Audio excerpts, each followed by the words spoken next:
Hi hello ನಮಸ್ತೆ ಎಲ್ಲರಿಗೂ daily ಆಸ್ಟ್ರಾಲಜಿಗೆ ಸ್ವಾಗತ ಸ್ನೇಹಿತರೆ. ಇದು ನನ್ನ ಚಾನಲ್ ಆಗಿರುತ್ತದೆ. ನನ್ನ ಚಾನಲ್ನಲ್ಲಿ ಪ್ರತಿನಿತ್ಯ ನಿಮಗೆ ರಾಶಿ ಭವಿಷ್ಯವನ್ನು ತಿಳಿಸ್ಕೊಡ್ತಾ ಹೋಗ್ತೀನಿ. ಇವತ್ತಿನ ಒಂದು ವಿಡಿಯೋದಲ್ಲಿ ಸ್ನೇಹಿತರೆ ವೃಷಭ ರಾಶಿಯವರ ಬಗ್ಗೆ ತಿಳಿಸ್ಕೊಡ್ತಾ ಹೋಗ್ತೀನಿ. ಇದು ಕಂಪ್ಲೀಟಾಗಿ ನೀವು ವೃಷಭ ರಾಶಿಯವರ ಬಗ್ಗೆ ವ್ಯಾಪಾರ ವ್ಯವಹಾರದಲ್ಲಿ, ಹಣಕಾಸಿನಲ್ಲಿ, ವೃತ್ತಿ ಜೀವನದಲ್ಲಿ, ಉದ್ಯೋಗದಲ್ಲಿ ಏನೆಲ್ಲ ಬದಲಾವಣೆಗಳನ್ನು ನೋಡಲಿದ್ದೀರಿ, ಯಾವುದರ ಬಗ್ಗೆ ಮುಂದಿನ ದಿನಗಳಲ್ಲಿ ಎಚ್ಚರಿಕೆ ವಹಿಸಬೇಕು ಅನ್ನೋದನ್ನ ಕಂಪ್ಲೀಟ್ ಆಗಿ ಇದೇ ವಿಡಿಯೋದಲ್ಲಿ ತಿಳಿಸ್ಕೊಡ್ತಾ ಹೋಗ್ತೀನಿ. ಇದನ್ನೆಲ್ಲ ತಿಳ್ಕೋಬೇಕು, ಸಣ್ಣ ಪುಟ್ಟ ಪರಿಹಾರಗಳನ್ನೆಲ್ಲ ಫಾಲೋಅಪ್ ಮಾಡಬೇಕು ಅಂದರೆ ಎಲ್ಲೂ ಕೂಡ ವಿಡಿಯೋನ ಸ್ಕಿಪ್ ಮಾಡಬಾರ್ದು. ಅಂದರೆ ವಿಡಿಯೋನ ಕಟ್ ಮಾಡಿ ಓಡಿಸ್ಕೊಂಡೋಗಿ ನೋಡ್ತೀರಾ, ಇದು ಫುಲ್ ಇನ್ಫಾರ್ಮೇಷನ್ ಅರ್ಥ ಆಗಲ್ಲ. ಸೊ ಹಾಗಾಗಿ ಎಲ್ಲ ವಿಡಿಯೋದಲ್ಲೂ ತಿಳಿಸ್ತಾ ಇರ್ತೀನಿ. ಮೊದಲಿಂದ ಕೊನೆ ತನಕ ಸಂಪೂರ್ಣವಾಗಿ ವಿಡಿಯೋವನ್ನು ವಾಚ್ ಮಾಡಿ. ವಿಡಿಯೋದಲ್ಲಿ ಒಳ್ಳೆಯ ಮಾಹಿತಿ ಸಿಕ್ಕಿದರೆ ದಯವಿಟ್ಟು ವಿಡಿಯೋಗೆ ಲೈಕ್ ಕೊಡಿ. ಇನ್ನೂ ನನ್ನ ಚಾನಲ್ನ ಸಬ್ಸ್ಕ್ರೈಬ್ ಮಾಡ್ಕೊಂಡಿಲ್ಲ ಅಂದರೆ ಡೈಲಿ ಆಸ್ಟ್ರಾಲಜಿಗೆ ಉಚಿತವಾಗಿ ಸಬ್ಸ್ಕ್ರೈಬ್ ಆಗಿ ಸ್ನೇಹಿತರೆ. ಇದರಿಂದ ಏನೋ ಅಮೌಂಟ್ ಕಟ್ ಆಗುವುದಿಲ್ಲ. ಪ್ರತಿನಿತ್ಯ ಫ್ರೀಯಾಗಿ ನಿಮ್ಮ ರಾಶಿ ಭವಿಷ್ಯವನ್ನು ತಿಳಿಸ್ಕೊಡ್ತಾ ಹೋಗ್ತೀನಿ. ಹೆಚ್ಚು ಫ್ಯಾಮಿಲಿಗೆ, ಫ್ರೆಂಡ್ಸ್ಗೆ ಈ ವಿಡಿಯೋವನ್ನು ಶೇರ್ ಮಾಡಿ. ನಿಮ್ಮ ಕಡೆಯಿಂದ ಅದೃಷ್ಟದ ಭವಿಷ್ಯವನ್ನು ಅವರು ಕೂಡ ತಿಳ್ಕೊಂಡಂಗಾಗುತ್ತೆ. ಹೌದು, ವೃಷಭ ರಾಶಿಯವರಿಗೆ ಗ್ರಹಗಳ ಪ್ರಭಾವದಿಂದ ಸ್ನೇಹಿತರೆ ಒಂದಲ್ಲ ಒಂದು ರೀತಿಯಲ್ಲಿ ಸಾಕಷ್ಟು ಬದಲಾವಣೆಯನ್ನು ನೋಡಲಿದ್ದೀರಿ. ವೃಷಭ ರಾಶಿಯವರ ಮೇಲೆ ಗ್ರಹಗಳ ಪ್ರಭಾವ ಹೇಗಿರಲಿದೆ, ನಿಮ್ಮ ಕುಟುಂಬ, ಉದ್ಯೋಗ, ಆರೋಗ್ಯ, ವ್ಯಾಪಾರದಲ್ಲಿ ಏನೆಲ್ಲ ಬದಲಾವಣೆಗಳು ಕಂಡುಬರಲಿದೆ, ಯಾವುದರಲ್ಲಿ ಶುಭ ಫಲಿತಾಂಶವನ್ನು ನೋಡಲಿದ್ದೀರಿ, ಯಾವುದರಲ್ಲಿ ಅಶುಭ ಫಲಿತಾಂಶವನ್ನು ನೋಡಲಿದ್ದೀರಿ, ಇದಕ್ಕೆಲ್ಲ ಪರಿಹಾರ ಇಲ್ವಾ ಅಂದರೆ ಖಂಡಿತವಾಗಿಯೂ ಪರಿಹಾರವನ್ನು ತಿಳಿಸ್ಕೊಡ್ತಾ ಹೋಗ್ತೀನಿ. ಆದಷ್ಟು ಸಣ್ಣ ಪುಟ್ಟ ಪರಿಹಾರದಿಂದಲೇ ದೊಡ್ಡ ಸಮಸ್ಯೆಗಳೇ ನಿವಾರಣೆಯಾಗಲಿದೆ. ಮೊದಲನೇದಾಗಿ ಹಣಕಾಸಿನ ಸ್ಥಿತಿ ಮತ್ತು ವೃತ್ತಿ ಜೀವನದ ಬಗ್ಗೆ ಹೇಳೋದಾದರೆ 2026 ಜುಲೈ 19ರ ನಂತರ ಅಥವಾ 15ರ ನಂತರ ಸ್ನೇಹಿತರೆ ಈ ಸಮಯದಲ್ಲಿ ನಿಮ್ಮ ಧನ ಸಂಪತ್ತು ಸಾಕಷ್ಟು ಹೆಚ್ಚಾಗಬಹುದು. ಕರ್ಮಫಲದಾತನಾದಂತಹ ಶನಿದೇವನು 11ನೆಯ ಮನೆಯಲ್ಲಿ ಚಲಿಸುವುದರಿಂದ ನಿಮ್ಮ ಕಠಿಣ ಪರಿಶ್ರಮಕ್ಕೆ ನಿಧಾನವಾಗಿ ಲಾಭವನ್ನು ಪಡೆಯಲಿದ್ದೀರಿ ಮತ್ತು ನಿಮ್ಮ ಆಸೆಗಳೆಲ್ಲ ಈಡೇರುವಂತಹ ಸಾಧ್ಯತೆ ಸಾಕಷ್ಟು ಹೆಚ್ಚಾಗಿರಲಿದೆ. ನಿಮ್ಮ ಮೃದುವಾದಂತಹ ಸ್ವಭಾವಕ್ಕೆ ಸ್ನೇಹಿತರಿಗೆ ಮೆಚ್ಚುಗೆ ಸಿಗಲಿದೆ. ಮನೆಯಲ್ಲಿ ಸುಖ ಸಂಪತ್ತು ನೆಮ್ಮದಿ ಹೆಚ್ಚಳವಾಗಲಿದೆ. ವೃಷಭ ರಾಶಿಗೆ ಸೇರಿದ ಜನರಿಗೆ ವ್ಯಾವಹಾರಿಕವಾಗಿ ಹೇಳುವುದಾದರೆ ಸೆಪ್ಟೆಂಬರ್ನಿಂದ ಡಿಸೆಂಬರ್ವರೆಗಿನ ಸಮಯವು ಆಸ್ತಿ ಅಥವಾ ಭೂಮಿಯಲ್ಲಿ ಹೂಡಿಕೆಯನ್ನು ಮಾಡಲು ಅತ್ಯುತ್ತಮವಾಗಿರಲಿದೆ. ಹೂಡಿಕೆಯನ್ನು ಮಾಡಲಿದ್ದೀರಿ. ಯೋಚಿಸಿ ನಿರ್ಧಾರಗಳನ್ನು ತೆಗೆದುಕೊಂಡು ಪರಿಣಿತರ ಸಲಹೆಗಳನ್ನು ತೆಗೆದುಕೊಂಡು ಹೂಡಿಕೆಯನ್ನು ಮಾಡಿ. ಖಂಡಿತವಾಗಿ ಇದರಿಂದ ಲಾಭವನ್ನು ನೋಡಲಿದ್ದೀರಿ. ಇನ್ನು ಕೆಲಸವನ್ನು ಮಾಡುವಂತಹ ವೃಷಭ ರಾಶಿಗೆ ಸೇರಿದ ಜನರಿಗೆ ಉನ್ನತ ಪದವಿ, ಸಂಬಳದಲ್ಲಿ ವೃದ್ಧಿಯಾಗುವಂತಹ ಸಾಧ್ಯತೆಗಳು ಹೆಚ್ಚಾಗಿರುವುದು. ಹೊಸ ವರ್ಷದಿಂದ ಸ್ನೇಹಿತರೆ ಅಂದರೆ ಸಾಕಷ್ಟು ಬದಲಾವಣೆಯನ್ನು ಯುಗಾದಿಯಿಂದ ನೋಡಲಿದ್ದೀರಿ. ವೃಷಭ ರಾಶಿಯವರಿಗೆ ಜುಲೈ ತಿಂಗಳಲ್ಲಿ ವ್ಯಾಪಾರ ವ್ಯವಹಾರದಲ್ಲಿ ಮಿಶ್ರ ಫಲಿತಾಂಶಗಳನ್ನು ಪಡೆಯುವಂತಹ ಸಾಧ್ಯತೆ ಹೆಚ್ಚಾಗಿರುವುದು. ಇನ್ನು ನಿಮ್ಮ ಹೆಲ್ತ್ ಮತ್ತು ಶಿಕ್ಷಣದ ಬಗ್ಗೆ ಹೇಳೋದಾದರೆ ವೃಷಭ ರಾಶಿಯವರು ಯಾವುದರ ಬಗ್ಗೆ ಎಚ್ಚರಿಕೆ ವಹಿಸಬೇಕು ಅಂದರೆ ನಿಮ್ಮ ಹಳೆಯ ಆರೋಗ್ಯ ಸಮಸ್ಯೆಗಳಿಂದ ಮುಕ್ತಿ ದೊರಕಲಿದೆ ಮತ್ತು ನೀವು ಮಾನಸಿಕವಾಗಿ ಶಾಂತಿಯನ್ನು ಪಡೆಯಲಿದ್ದೀರಿ. ಇದೇ ಜುಲೈ 19ರ ನಂತರ ಸ್ನೇಹಿತರೆ ವೃಷಭ ರಾಶಿಗೆ ಸೇರಿದ ವಿದ್ಯಾರ್ಥಿಗಳಿಗೆ ಈ ವರ್ಷದಲ್ಲಿ ದೊಡ್ಡ ಯಶಸ್ಸು ದೊರಕುವಂತಹ ಯೋಗವು ನಿರ್ಮಾಣಗೊಳ್ಳಬಹುದು. ಸ್ಪರ್ಧಾತ್ಮಕ ಪರೀಕ್ಷೆಗಳು ಮತ್ತು ನಾಗರಿಕ ಸೇವಾ ಪರೀಕ್ಷೆಗಳಲ್ಲಿ ಸಕಾರಾತ್ಮಕ ಫಲಿತಾಂಶಗಳನ್ನು ಪಡೆಯಲಿದ್ದೀರಿ. ವಿದೇಶಕ್ಕೆ ಹೋಗಿ ಉನ್ನತ ಶಿಕ್ಷಣ ಪಡೆಯಬೇಕೆಂಬ ಕನಸು ಕಂಡಿರುವಂತಹ ವೃಷಭ ರಾಶಿಗೆ ಸೇರಿದ ಜನರ ಕನಸು ಈ ವರ್ಷ ಈಡೇರುವಂತಹ ಸಾಧ್ಯತೆ ಹೆಚ್ಚಾಗಿರಲಿದೆ.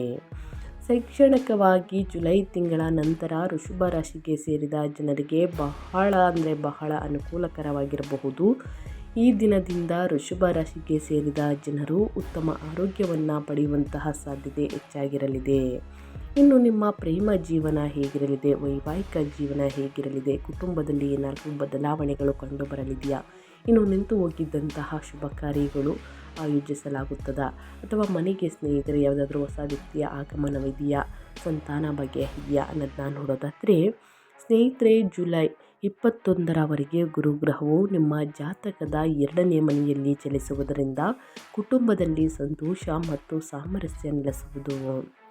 ಮಕ್ಕಳ ಸಂತೋಷವನ್ನು ಬಯಸುವಂತಹ ವೃಷಭ ರಾಶಿಗೆ ಸೇರಿದ ಜನರಿಗೆ ವರ್ಷದ ದ್ವಿತೀಯಾರ್ಧವು ಜುಲೈ ತಿಂಗಳಿಂದ ವಿಶೇಷವಾಗಿ ಅನುಕೂಲಕರವಾಗಿರಲಿದೆ.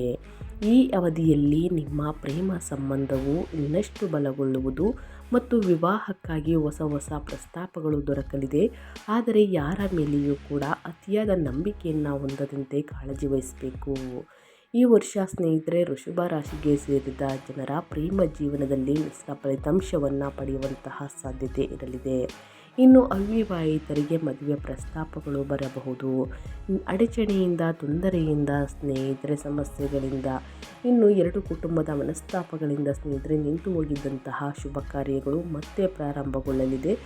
ಅದು ಸ್ನೇಹಿತರೆ ಮನಸ್ಸಿಗೆ ನೆಮ್ಮದಿ ತರಲಿದೆ ಅಂತಲೇ ಹೇಳ್ಬೋದು ವೃಷಭ ರಾಶಿಯ ವ್ಯಕ್ತಿಗಳಿಗೆ. ಇನ್ನು ಅವಿವಾಹಿತರಿಗೆ ಮದುವೆ ಪ್ರಸ್ತಾಪಗಳು, ಇನ್ನು ಯಾರಿಗೆ ಮಕ್ಕಳಾಗಿಲ್ಲ ಸ್ನೇಹಿತರೆ ದಂಪತಿಗಳಿಗೆ, ಅಂಥವರಿಗೆ ಸಂತಾನ ಭಾಗ್ಯದ ಶುಭವಾರ್ತೆಯನ್ನು ಕೇಳಲಿದ್ದೀರಿ. ಒಟ್ಟಾರೆಯಾಗಿ ಕುಟುಂಬ ಜೀವನದಲ್ಲಿ ಜುಲೈ ತಿಂಗಳಿಂದ ಸಾಕಷ್ಟು ಬದಲಾವಣೆಯನ್ನು ನೀವೇ ನೋಡಲಿದ್ದೀರಿ ಸ್ನೇಹಿತರೆ. ಇನ್ನು ಸಣ್ಣ ಪುಟ್ಟ ಮನಸ್ತಾಪ, ಕಿರಿಕಿರಿ ಏನೇ ಇದ್ದರೂ ಕೂಡ ಅಲ್ಲಿಗಲ್ಲೇ ಬಗೆಹರಿಸ್ಕೊಳ್ಳಿ ಸ್ನೇಹಿತರೆ. ಖಂಡಿತವಾಗಿಯೂ ಸಮಸ್ಯೆಗಳನ್ನು ಬೆಳೆಸುವುದಕ್ಕೆ ಬಿಡಬೇಡಿ. ಇನ್ನು ವೃಷಭ ರಾಶಿಯವರಿಗೆ ಮುನ್ನೆಚ್ಚರಿಕೆಗಳನ್ನು ಕೊಡೋದಾದರೆ ಸ್ನೇಹಿತರೆ, ಅಕ್ಟೋಬರ್ ತಿಂಗಳಲ್ಲಿ ವೃಷಭ ರಾಶಿಗೆ ಸೇರಿದ ಜನರು ವಿಶೇಷವಾಗಿ ಬಹಳ ಎಚ್ಚರಿಕೆಯಿಂದ ಇರುವುದು ಉತ್ತಮ.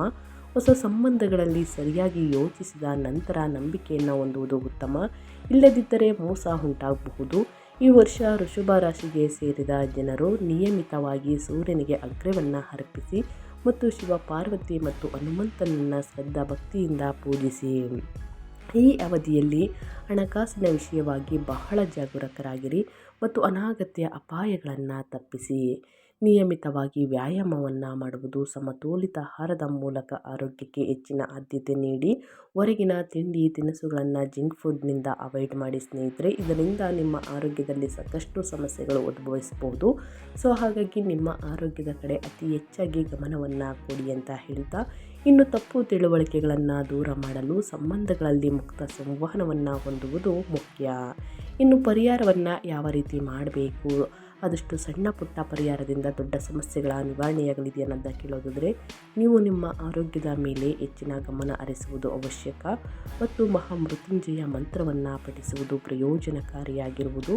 ನಿಮಗೆ ಅದನ್ನು ಸರಿಯಾಗಿ ಉಚ್ಚರಿಸಲು ಸಾಧ್ಯವಾಗದಿದ್ದರೆ ನೀವು ಯಂತ್ರವನ್ನು ನಿಮ್ಮ ಮನೆಗೆ ತರಬಹುದು ಮತ್ತು ನಿಮ್ಮ ಸಾಮರ್ಥ್ಯಕ್ಕೆ ಅನುಗುಣವಾಗಿ ಅದನ್ನು ಪೂಜಿಸಬಹುದು.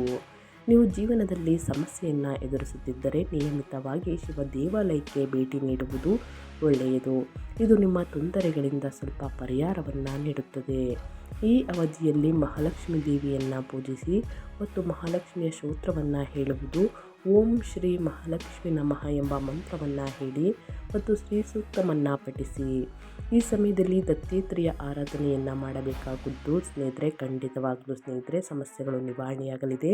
ಅತ್ಯುತ್ತಮ ಪರಿಹಾರಗಳಲ್ಲಿ ಒಂದಾಗಿದೆ ಅಂತಲೇ ಹೇಳ್ಬೋದು. ದತ್ತಾತ್ರೇಯ ಆರಾಧನೆಯನ್ನು ಮಾಡಬೇಕಾಗುತ್ತದೆ. ಮಾಡಿದ್ದಲ್ಲಿ ಸಮಸ್ಯೆಗಳು ನಿವಾರಣೆಯಾಗಲಿದೆ ಸ್ನೇಹಿತರೆ. ಸೊ ಹಾಗಾಗಿ ತಪ್ಪದೆ ಈ ಪರಿಹಾರವನ್ನು ಮಾಡಿ. ಇನ್ನು ಶನಿವಾರದಂದು ರಾಹುಕಾಲದಲ್ಲಿ ದುರ್ಗಾ ಮಾತೆಯನ್ನು ಪೂಜಿಸಿ. ಖಂಡಿತವಾಗಿಯೂ ಸಮಸ್ಯೆಗಳು ನಿವಾರಣೆಯಾಗಲಿದೆ. ಈ ಸಣ್ಣ ಪುಟ್ಟ ಪರಿಹಾರವನ್ನು ಮಾಡಿ ಅಂತ ಹೇಳ್ತಾ ನಾನು ವಿಡಿಯೋವನ್ನು ಎಂಡ್ ಮಾಡ್ತಾ ಇದ್ದೀನಿ. ಇವತ್ತಿನ ಒಂದು ವಿಡಿಯೋದಲ್ಲಿ ವೃಷಭ ರಾಶಿಯವರಿಗೆ ಒಳ್ಳೆಯ ಮಾಹಿತಿ ಸಿಕ್ಕಿದ್ದಲ್ಲಿ, ಈ ವಿಡಿಯೋ ಯೂಸ್ಫುಲ್ ಅನಿಸಿದ್ದಲ್ಲಿ ದಯವಿಟ್ಟು ವಿಡಿಯೋಗೆ ಲೈಕ್ ಮಾಡೋದನ್ನ ಮರ್ತಿದ್ರೆ ಲೈಕ್ ಮಾಡಿ. ಇನ್ನೂ ನನ್ನ ಚಾನಲ್ನ ಸಬ್ಸ್ಕ್ರೈಬ್ ಮಾಡ್ಕೊಂಡಿಲ್ಲ ಅಂದರೆ ಸ್ನೇಹಿತರೆ ಡೈಲಿ ಆಸ್ಟ್ರಾಲಜಿ ಚಾನಲ್ಗೆ ಸಬ್ಸ್ಕ್ರೈಬ್ ಆಗಿ ಪ್ರತಿನಿತ್ಯ ನಿಮ್ಮ ರಾಶಿ ಭವಿಷ್ಯವನ್ನು ತಿಳ್ಕೊಳ್ಳಿ ಅಂತ ಹೇಳ್ತಾ, ನಿಮಗೂ ಮತ್ತು ನಿಮ್ಮ ಕುಟುಂಬಕ್ಕೆ ತುಂಬಾ ಒಳ್ಳೆಯದಾಗಲಿ. ಮತ್ತೊಂದು ವಿಡಿಯೋ ಜೊತೆ ಮತ್ತೊಂದು ಹೊಸ ಭವಿಷ್ಯದಲ್ಲಿ ಸಿಗ್ತೀನಿ. Thank you for watching.